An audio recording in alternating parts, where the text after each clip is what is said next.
जिस जमाने की आप बात कर रहे हो वो जमाना मायावती का नहीं था, ये भी याद करो। वो जमाना कांसीराम जी का था। उस समय पे बहुजन समाज पार्टी के राष्ट्रीय अध्यक्ष माननीय कांसीराम जी थे। अगर ये होती तो ये भी ना होता। तो उस जमाने की तुलना आज की वर्तमान बहुजन समाज पार्टी से आप नहीं कर सकते। उत्तर प्रदेश के अंदर बहुत सारी मायावती, बहुत सारे कांसीराम ऑलरेडी हैं। समाज, सरकार तो किसी की बनी नहीं आज तक। समाज ही जब उस आईने से उनको बिक जाते हैं टुकड़ों में। सुनो, समाज जब उस आईने से उनको देखना शुरू करेंगे तो निश्चित रूप से एक जमाना ऐसा था कि मायावती जी का भी वही हाल था जो आज उन नेताओं का है जिनकी आप बात कर रहे हैं। मायावती थी तो दलित नेता थे, अब उनकी कोई सपोर्टर नहीं है, उन्हें कोई अधिकार नहीं देने वाला। रामविलास पासवान भी कहते थे कि हमारी जो बूझ हो रही है वो बहन जी की वजह से हो रही है। उदित राज भी कहते थे। अब कहाँ खड़े हैं आज वो लोग? खत्म हो गया ना, वो सारा खत्म हो गया ना। तो बहन जी खत्म तो वो भी खत्म हो जाएंगे। नहीं तो खत्म होगा तो कोई ना कोई तो पैदा होगा। जब बहन जी नहीं थी, जब भी तो देश चल रहा था, जब आरपीआई नहीं थी, तो कांग्रेस के हरिजन दरिजन बने हुए थे ना सब लोग। ऐसा है। देखिए कौन कब था ये तो समय के आप अनुसार इतिहास खंगालिए। नहीं, देखिए जैसे जैसे लोगों की बुद्धिजीविता बढ़ रही है, लोग उस दायरे से बाहर निकल रहे हैं। 76 साल के दौरान कपिल जी बताइए किस राज्य में किसी दलित व्यक्ति की बहुमत में सरकार बनी? अगर बहन जी ने चलो यहाँ पे गलती कर दी नेता बन करके, तो पंजाब तो इत्यादि दलितों का है, वहां सरकार क्यों नहीं बना पाए दलित आज तक? मैंने भी क्या कहा कि पूरे देश के दलितों में उत्तर प्रदेश का जो दलित है वो दूसरे तरीके की बुद्धि रखता है। ये मैंने कहा ना अभी, ठीक है। उसका कारण, कई कारण है, संपन्नता भी उसका कारण है और वो पढ़ाई लिखाई में, एजुकेशन में भी ज्यादा आगे है। पंजाब हरियाणा नहीं, मैं कह रहा हूं उनकी तुलना में ये आगे हैं। यहाँ का जो है उत्तर प्रदेश का जो वोटर है, पंजाब में कोई बहन जी क्यों नहीं निकल कर आई? हरियाणा में क्यों नहीं आई? महाराष्ट्र में क्यों नहीं आई? कर्नाटक में क्यों नहीं आई? उत्तराखंड जो ना क्यों नहीं पैदा कर पाए दलित लोग कोई नेता? ये तो बहन जी से ही पूछो ना। नहीं, कपिल साहब एक सवाल आपसे, कोई दलित का उन राज्यों में पैदा क्यों नहीं हुई जो उत्तर प्रदेश में पैदा हुई? देखिए कांसीराम जी नहीं पैदा किए ना उत्तर प्रदेश भी। वो तो पंजाब भी गए थे, पंजाब के रहने वाले थे। मैं भी वही कह रहा हूं कि जब रहने वाले पंजाब के थे, पंजाब में क्यों नहीं कर पाए? इसका मतलब वहां के वोटर में और उत्तर प्रदेश के वोटर में फर्क है। और अगर उत्तर प्रदेश के वोटर ने ही मुंह मोड़ लिया तो एक बहुत बड़ी घटना है अपने आप कोई में। वोटर बहन जी को आज अपनी जो है सुप्रीमो मानता है, दलित नेता मानता है बड़ा। मानता है नहीं, मानता था। अगर मानता होता तो जीरो पे कैसे आ गई भाई? जीरो पे कैसे आ गई? मैंने कहा मानता था, अब नहीं मान रहा। अगर गुमराह किए गए दलित संविधान के नाम पर, क्षण के नाम पर। नहीं, ये बिल्कुल गलत। क्यों भाई? ये तो राजनीति है, हर पार्टी अपना एजेंडा चलाती है। उनको किसी ने मना कर रखा था? उनको संविधान लेकर के जनता के बीच में जाने से किसी ने मना किया था क्या? या आरक्षण के मुद्दे पर बोलने के लिए उनको किसी ने मना किया था?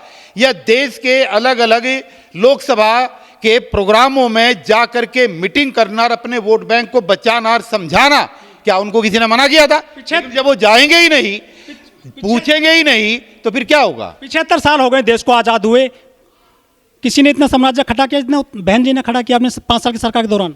नहीं, देखिए मैं काम को तो जो लोग याद करते हैं ना, आज भी विपक्षी भी मानते हैं। मैंने ये नहीं कहा कि उन्होंने कुछ नहीं कहा, लेकिन उन्होंने अपनी पार्टी को बचाने के एजेंडे को आगे नहीं बढ़ाया। यह है आरोप। उनसे बढ़िया कानून व्यवस्था का प्रशासन किसी ने नहीं चलाया, पूरा देश मानता है। जो सच्चाई है वो सच्चाई भी तो है भाई, इसको तो सब लोग मानते हैं। यहां तक जिनको मनवादी कहते हैं वो भी मानते हैं। लेकिन सवाल यह है कि जिस जनता ने जिस उम्मीद के साथ उनको सरमाथे पे बैठाया, उसके दो ही तो कारण थे। देखिए मैं इस बारे में क्या कहूं, फ्यूचर तो बीएसपी वाली बताएगी, पर हमें यह पता है कि उसका चैप्टर क्लोज है। और उसकी जो दुकान थी, जो वो देश के चमारों को चौराहे पे खड़ा करके बेच रही थी, कभी टिकट के बहाने और कभी भाजपा को स्थापित करने के बहाने, वो दुकान उसकी बंद हो चुकी है। लेकिन बहन जी ने सरकार गिरवाई थी केंद्र में अटल साहब की, आप कह रहे हैं कि बीजेपी बेटी है। जमाना अलग है भाई, जमाने सब अलग अलग होते हैं। वो एक उभरते हुए जमाना था, अब ये ढलता हुआ जमाना है।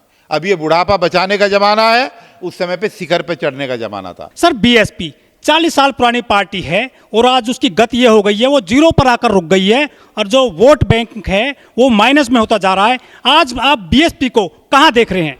ये कोई आश्चर्यजनक बात नहीं है। 2007 में पूर्ण बहुमत की सरकार बनाने के बाद 2012 तक सरकार चली।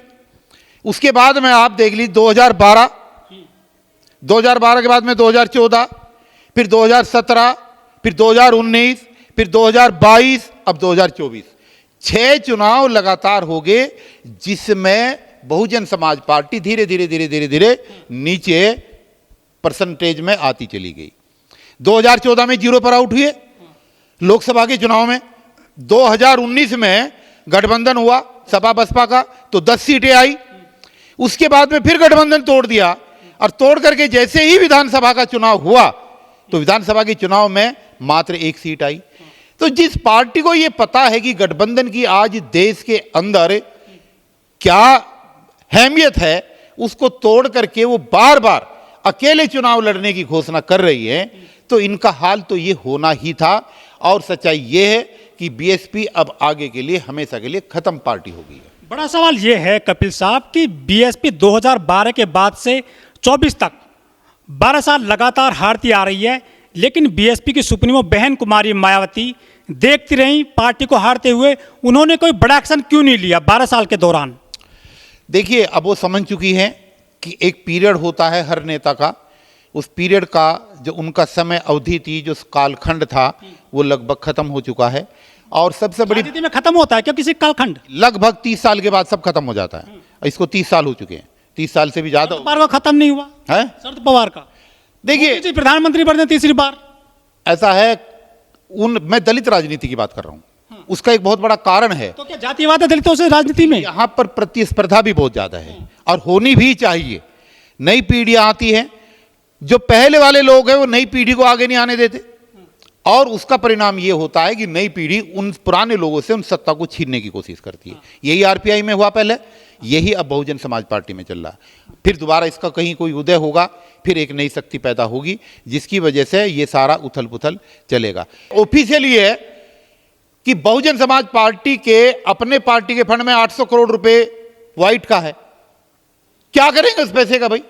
जिस पैसे को आप अपने चुनाव प्रचार में खर्च नहीं कर सकते, जिस पैसे को आप अपने मान सम्मान और स्वाभिमान के लिए, अपने संगठन को जिंदा करने के लिए खर्च नहीं कर सकते, उस पैसे का आप क्या करेंगे? अब तो बहन जी सिर्फ उस पैसे पर नजर गड़ाए हुए हैं कि वो पैसा सिर्फ और सिर्फ मेरे परिवार के अंदर चंदा तो मिला ही नहीं इलेक्ट्रल बॉन्ड से। कहां से पैसा आ गया सर बीएसपी पे? ये पैसा तो 0 चंदा मिला है वो। ये पैसा तो वो है जो ऑफिशियली उनके अकाउंट में है। ये चंदा, ये वाला चंदा नहीं है जो उद्योगपतियों का है, ये तो समाज का दिया हुआ चंदा है, और ये ऑफिशियली है। 800 करोड़ उनके अकाउंट में है। लेकिन सवाल ये है कि जो बाकी चीजें उन्होंने कमाई हुई हैं, उनमें जो आजकल चल रहा है, ईडी का चल रहा, सीबीआई का चल रहा, आईटी का चल रहा, उन चीजों से डर करके कि कहीं मुझे भी दोबारा जेल ना जाना पड़ जाए, वो अपने कहां जेल गई है? सुरक्षित रास्ते में नहीं, वो जेल नहीं गई, लेकिन उन्होंने जेल जाते हुए लोगों की बदहाली देखी है। हरियाणा में ओम प्रकाश चौटाला अंदर गए, बिहार में लालू प्रसाद अंदर गए। उनको यह लग रहा कि अगर गलती से मैं अंदर जेल चली गई तो मेरी जमानत कराने वाला कोई नहीं रहेगा, मेरे बाद में बहुत नेता पैदा हो जाएंगे। इतने बड़ा समाज है हाथी जैसा दलितों का। डर, ये डर है। अगर इतना बड़े समाज की उसको आकांक्षाएं होती तो उत्तर प्रदेश के अलावा बहुत सारे प्रदेशों में भी मुख्यमंत्री बन गए होते, लेकिन वो नहीं चाहती हैं कि कहीं पर भी मुख्यमंत्री मायावती और उत्तर प्रदेश के अलावा कोई भी इस पार्टी का कोई मुख्यमंत्री बने। उन्होंने न कभी चाहा, ना कभी चाहेंगी। देश के अंदर सिर्फ ये राष्ट्रीय पार्टी का दर्जा बना रहे, उस मकसद से दूसरे प्रदेशों में चुनाव लड़ाती हैं। वहां से कोई जीतेगा या नहीं जीतेगा, इनको कोई लेना देना उस बात से नहीं है। तो ये पार्टी जो इसकी ये हुआ है, इस बार जो हश्र हुआ है, ये होना था, ये कोई आश्चर्यजनक की बात नहीं है। कारण क्या क्या हो सकते हैं जो आज 0 पे हुई है बीएसपी? जब इन्होंने पहले ये डिक्लेयर किया, जब जहां पर पूरे देश में गठबंधन बनाने का काम चल रहा था, उस गठबंधन के बनने से पहले उन्होंने अपनी प्रेस कॉन्फ्रेंस करी और सीधे सीधे ये डिक्लेयर कर दिया कि इस बार बीएसपी अकेले चुनाव लड़ेगी। भाई, जब तुमने अकेले चुनाव लड़ने की घोषणा कर दी तो फिर गठबंधन का आदमी कोई भी आपसे बात क्यों करेगा? बड़ी सीधी सी बात है। और क्योंकि सिर्फ इसलिए की ताकि भारतीय जनता पार्टी को लाभ पहुंचाया जा सके। दबाव है कि चुपचाप चलो, हमारे हिसाब से चलो, हमारे हिसाब से कमजोर कैंडिडेट आप खड़े करें ताकि हम जीते, हम देश में राज करें, आप हमारा राज करवाओ और हम आपको ईडी और सीबीआई से बचा कर रखेंगे, बस ये समझौता और कुछ नहीं। जेल जाने के डर से बहन जी ने अकेले चुनाव लड़ा।